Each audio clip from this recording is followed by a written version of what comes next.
अस्सलामु अलैकुम वरहमतुल्लाहि वबरकातुह।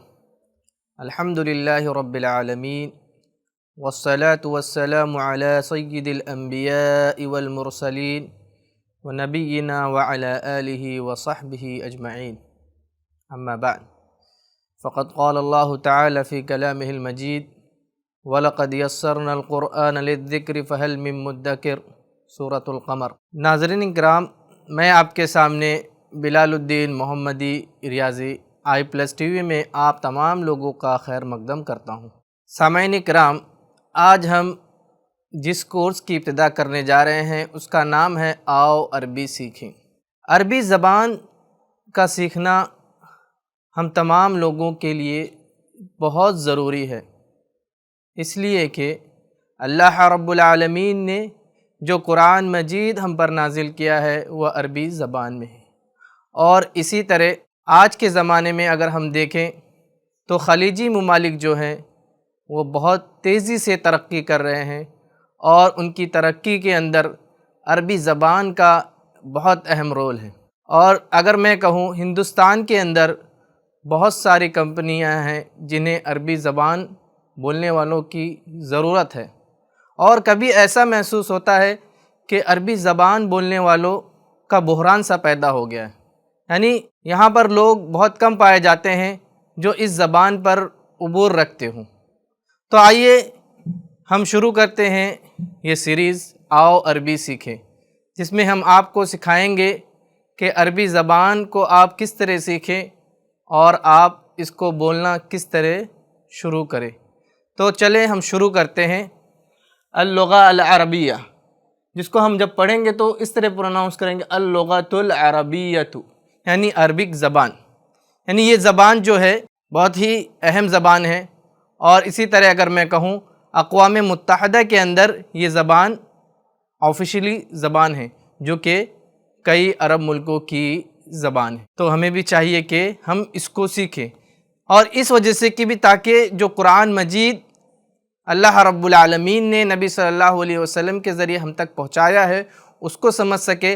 और इसी तरह अगर मैं कहूँ अगर अपनी फ़ाइनेंशियल कंडीशन आपको सही करनी है तो आप भी इसका इस्तेमाल कर सकते हैं।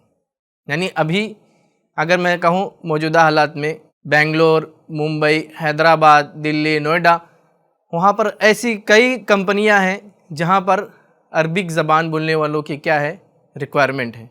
और कभी कभी ये कंपनियाँ ये कहती हैं कि हमें ऐसे कैंडिडेट नहीं मिल पा रहे हैं जिसको हम डिज़र्व करते हैं। तो हम इसलिए इस कोर्स की इब्तिदा कर रहे हैं आओ अरबी सीखें, ताकि आप भी एक डिज़र्विंग कैंडिडेट बन जाए। आज हम देख रहे हैं कि हम हिंदुस्तान के अंदर और इंग्लिश ज़बान तमाम के तमाम लोग बोल रहे हैं और उनके लिए वैकेंसीज़ भी ज़्यादा हैं, लेकिन अगर हम देखें अरबी अगर हमको आती है तो अरबी की जो रिक्वायरमेंट है और उसका जो अगर हम पैकेज बोलें वो इंग्लिश से कई ज़्यादा बेहतर है।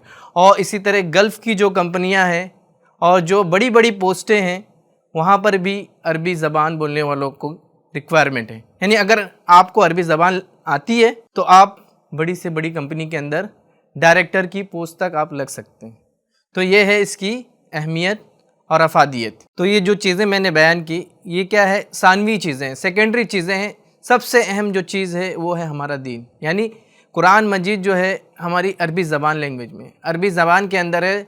और इसी तरह जो अहादीस हैं, जो हदीसों का ज़ख़ीरा है वो भी अरबी ज़बान के अंदर ही मौजूद है।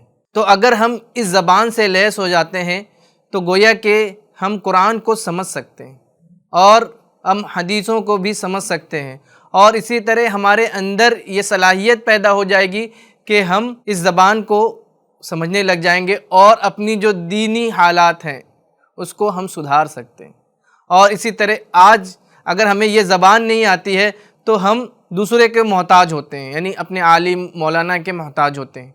लेकिन अगर आपको ये ज़बान आती तो इनिशियली बेसिक तौर पर आपको ये लैंग्वेज आ जाएगी और आप समझ सकेंगे कि आपका रब कुरान मजीद के अंदर क्या कह रहा है। और इसी तरह आप ये समझ सकेंगे कि हदीस मुबारका मुतहरा के अंदर नबी सल्लल्लाहु अलैहि वसल्लम ने क्या बयान किया है। और इसी तरह बहुत सारे जो उसूल है कुरान के, जो उसूल तफसीर है, उसूल हदीस है, वो तमाम के तमाम किस ज़बान के अंदर है, वो तमाम की तमाम अरबी ज़बान के अंदर है। अगर हम अरबी ज़बान के अंदर उबूर रखते हैं तो हम अपने दीन के अंदर भी बहुत ज़्यादा मजबूत हो सकते हैं। तो ये मजबूती हमारे अंदर आने चाहिए, इसलिए हम इस कोर्स की इब्तिदा कर रहे हैं, आओ अरबी सीखें। तो ये चंद चीज़ें थी जो कि अरबी ज़बान की अहमियत और अफादियत के बारे में आपको मैंने बताई है।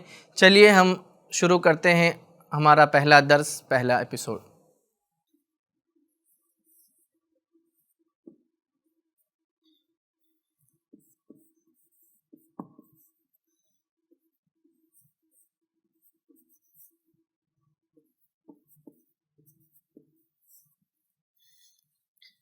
तो हम शुरू कर रहे हैं हमारा पहला एपिसोड, अद्दर्सुल अव्वल।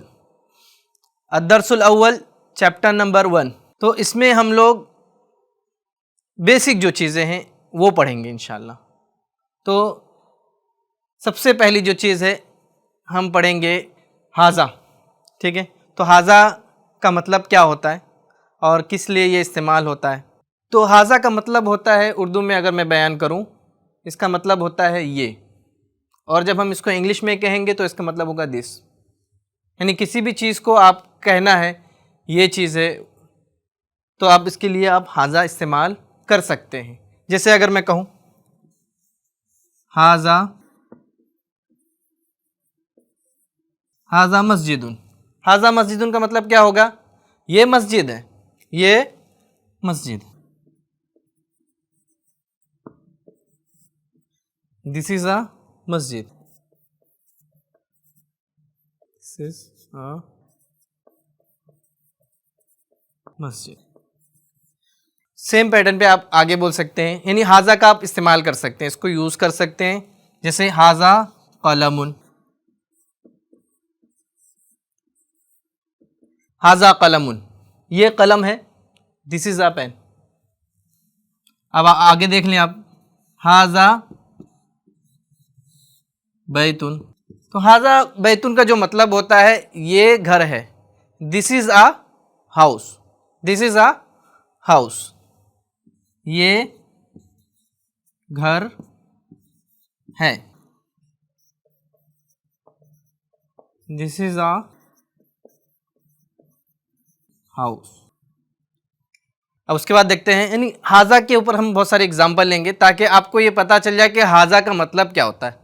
तो हाजा का मतलब क्या होता है, दिस, ये, यानी किसी भी चीज़ को जो आपके करीब है आप हाजा के ज़रिए उसको इंडिकेट कर सकते हैं, उसकी तरफ इशारा कर सकते हैं। जैसे एक और लफ्ज़ ले लें, हाजा मिफ्ताहुन, ये चाबी है, दिस इज अ की, दिस इज अ की, हाजा मिफ्ताहुन।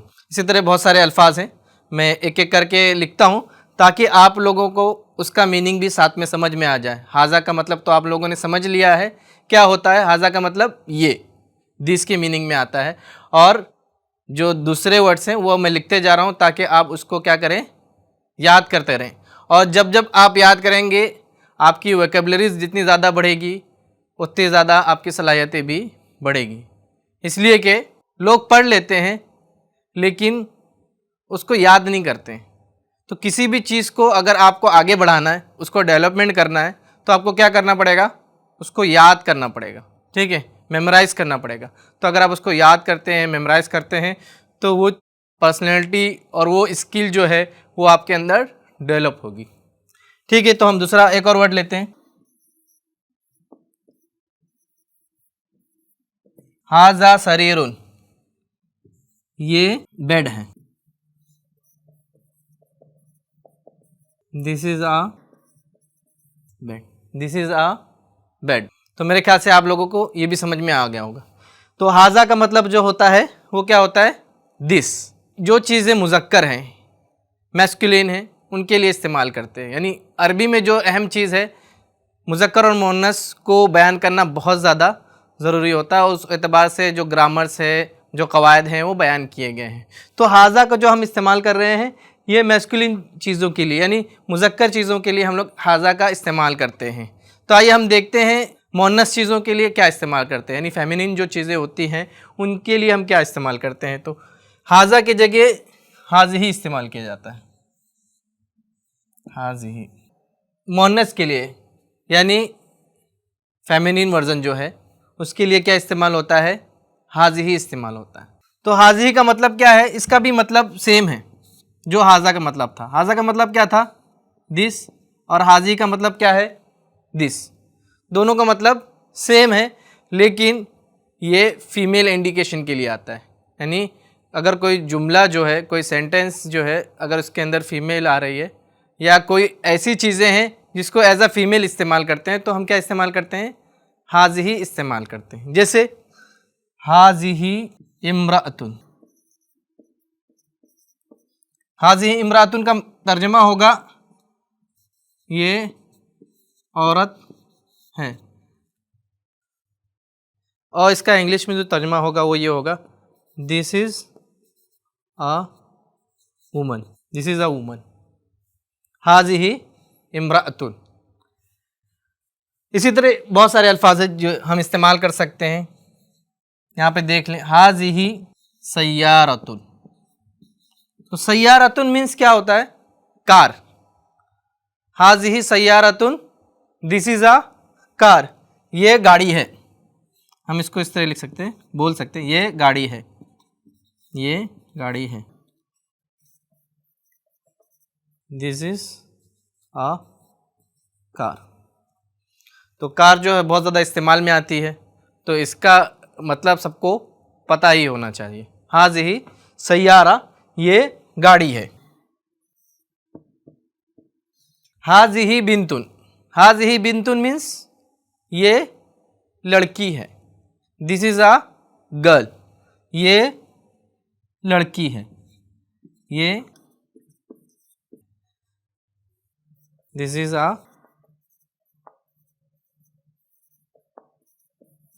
A girl. और दूसरे वर्ड हम ले सकते हैं यहाँ पर,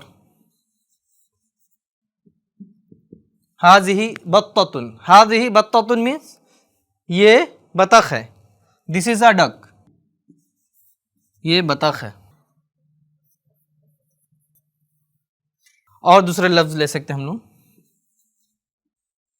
हाज़िही कुर्रासतुन। हाज़िही कुर्रासतुन का मतलब होता है ये कॉपी है, ये कॉपी है, जिसको हम इंग्लिश में बोलते हैं नोटबुक, ये कॉपी है, this is a notebook, this is a notebook. तो हमने यहाँ पर क्या सीख लिया, हाजा, हाजा सीखा और हाजी सीखा। तो हाजा जो ये इस्तेमाल होता है ये मर्द लोगों के लिए इस्तेमाल होता है, मुज़क्कर के लिए इस्तेमाल होता है, और हाजी ही जो इस्तेमाल होता है वो किस लिए इस्तेमाल होता है, फीमेल्स के लिए इस्तेमाल होता है, नहीं औरतों के लिए हम इस्तेमाल करते हैं हाजी। और एक और अहम कायदा जो है, यानी मर्द औरत का मतलब ये नहीं कि सब मर्द और औरत के लिए ही इस्तेमाल करेंगे। अरबी में जो सबसे अहम जो चीज़ है ग्रामर में, हाजा और हाजी में, यानी कोई भी चीज़ हो या तो वो मेल होगी या तो फीमेल होगी, या तो मुज़क्कर होगी या तो मोनस होगी, ठीक है। तो यहाँ पर आप देख सकते हैं मैंने लिखा हुआ है हाज़िही इम्राअतुन। हाज़िही इम्राअतुन का मतलब क्या होता है, ये औरत है, दिस इज़ अ वुमन। और उसके बाद लिखा हुआ है हाज़िही सय्यारतुन। हाज़िही सय्यारतुन means this is a car, ये गाड़ी है। तो यहाँ पर देख सकते हैं, यहाँ पर फीमेल के बारे में हम बात कर रहे हैं पहले सेंटेंस में, हाज़िही इम्राअतुन, और दूसरे में क्या है, कार के बारे में बात कर रहे हैं। दो के दोनों क्या है, मोनस है, दोनों क्या है, फीमेल है। तो यहाँ पर फीमेल होने की वजह से हमने इस्तेमाल किया है हाज़िही, यानी एक्चुअल में ये क्या है, मेल फीमेल नहीं है, ठीक है। यानी जो है, जो एग्जिस्ट कर रही है, जैसे कि इम्राअतुन है तो फीमेल है, लेकिन सय्यारतुन क्या है, चीज़ है एक तरह से, लेकिन ये मोनस के हुक्म में है, ये मोनस नहीं है, मोनस के हुक्म में है। क्योंकि बहुत से लोगों को कन्फ्यूज़न हो जाती है कि अरबी के अंदर ये मोनस मुज़क्कर क्या है। तो ये डाउट जो है वो क्लियर होना चाहिए कि इसी तरह अरबी में होता है, यानी कोई भी चीज़ है, कोई भी जो वर्ड होगा वो या तो मुज़क्कर होगा या तो मोनस होगा। तो यहाँ पे आप देखें हाज़िही सय्यारतुन, ये गाड़ी है, ठीक है। तो ये किसी चीज़ के बारे में हम बात कर रहे हैं। उसके बाद हमने क्या कहा, हाज़िही बिंतुन। हाज़िही बिंतुन मीन्स ये लड़की है। हाज़िही बत्ततुन, ये क्या है, बतख है, ये डक है, ठीक है। हाज़िही कुर्रासतुन, ये कॉपी है। तो मेरे ख्याल से आप लोगों को मेल और फीमेल का जो डिफ्रेंशिएशन है जो उसके अंदर है वो आपको समझ में आ गया होगा। अब हम स्टार्ट कर रहे हैं मा हाजा, यानी क्वेश्चन मार्क के लिए। क्वेश्चन मार्क के लिए हम लोग क्या इस्तेमाल करेंगे? मा इस्तेमाल करेंगे। मा हाजा का मतलब क्या होता है? ये क्या है। यानी अगर आप कोई चीज़ नहीं जानते हैं तो आपको सवाल करना है। तो सवाल किस तरह करना है? माँ के ज़रिए आप क्या कर सकते हैं? सवाल कर सकते हैं। मा हाजा का मतलब ये क्या है, ये क्या है।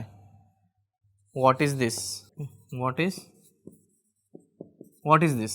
मा हाजा ये क्या है। तो हमने जो बहुत से वर्ड मीनिंग पढ़े तो हम लिख सकते हैं हाजा कलमुन, हाजा कलमुन, ये कलम है। This is a pen. इसी तरह आपको अगर दूसरे क्वेश्चन करने तो माँ के ज़रिए आप इस्तेमाल कर सकते हैं। जैसे यानी आपको वही इस्तेमाल करना है, जवाब जो होगा वो अलग होता जाएगा। मा हाजा ये क्या है। हाजा बैतुन ये घर है। This is a house, this is a house ये घर है। और इसी तरह अगर दूसरे क्वेश्चन करने हैं आपको तो आप इसी तरह करते जाएं। मा हाजा, हाजा कुर्सीयुन, हाजा कुर्सीयुन ये कुर्सी है। This is a chair, this is a chair. और कोई क्वेश्चन करना है तो आप पूछ सकते हैं। मा हाजा के जरिए आप क्या कर सकते हैं? सवाल कर सकते हैं। मा हाजा, हाजा मस्जिदुन ये मस्जिद है। दिस इज अ मस्जिद। तो मा हाजा कब इस्तेमाल करते हैं? यानी जब आपको किसी चीज़ के बारे में पता नहीं है तो हम क्या इस्तेमाल करते हैं? माँ का इस्तेमाल करते हैं। और जब हमें कोई चीज़ पता है तो हम उसके लिए दूसरी चीज़ें इस्तेमाल करते हैं, जो कि हम बाद वाले दर्स के अंदर पढ़ेंगे। पहले हम मा हाजा के बारे में ही डिटेल से थोड़ा पढ़ लेते हैं। तो मा हाजा अगर कोई और दूसरा क्वेश्चन कर ले, मा हाजा, हाजा बाबुन, मा हाजा, हाजा बाबुन ये दरवाज़ा है। This is a door. तो इसी तरह और भी क्वेश्चन किए जा सकते हैं। मा हाजा, हाजा वलदुन ये लड़का है। This is a boy. तो मेरे ख्याल से आप लोगों को माँ का मतलब अभी समझ में आ गया होगा कि माँ का मतलब क्या होता है। माँ का मतलब क्या ही होता है, ठीक है। जैसे माँ हाजा ये क्या है। हाजा कलमुन ये पेन है। माँ हाजा ये क्या है। हाजा बैतुन दिस इज़ अ हाउस। माँ हाजा ये क्या है। हाजा कुर्सीयुन ये एक चेयर है। माँ हाजा, हाजा मस्जिदुन ये मस्जिद है। दिस इज़ अ मस्जिद। माँ हाजा ये क्या है। हाजा बाबुन this is a door. Okay. माँ हाजा, हाजा वलदुन दिस इज़ अ बॉय। तो माँ किस लिए इस्तेमाल हो रहा है? क्वेश्चन के लिए इस्तेमाल हो रहा है। यानी अगर आपको कोई भी क्वेश्चन करना है तो आप किसके ज़रिए कर सकते हैं? माँ के ज़रिए कर सकते हैं। और ये उस वक्त करेंगे जब आप उसके बारे में नहीं जानते। तो ये बहुत सारी वर्ड मीनिंग है जो आपको याद होनी चाहिए ताकि आप उसके बारे में सवाल कर सकें। अब चलिए अब आगे बढ़ते हैं। हमने देख लिया है मा हाजा, अब हम देखेंगे आ हाजा। तो मा हाजा और आ हाजा में क्या डिफरेंस है, सबसे पहले आप वो समझें। जैसे मा हाजा जब हम कहते हैं तो हमें वो चीज़ पता नहीं होती है, तो हम उसके बारे में सवाल दरियाफ्त कर रहे हैं, उसके बारे में क्वेश्चन कर रहे हैं, मा हाजा ये क्या है। लेकिन जब हम आ हाजा बोलेंगे तो इसका मतलब है कि हमें कोई चीज़ पता है और हम उसके बारे में क्लेरिफिकेशन कर रहे हैं, दरियाफ्त कर रहे हैं कि यही चीज़ है कि दूसरी चीज़ है। जैसे आ हाजा बैतुन, इसके साथ वो चीज़ का भी नाम डाल देंगे हम, आ हाजा बैतुन। आ हाजा बैतुन का मतलब क्या होगा? क्या ये घर है? यानी आपको ये पता है कि ये घर के मुशाबे कोई चीज़ है, तो आप क्लेरिफिकेशन कर रहे हैं, यहाँ पर कंफर्म कर रहे हैं क्या ये घर है। तो हम इसका जवाब देंगे नाम हाजा बैतुन, हाँ ये घर है। क्या ये घर है? Is this a house?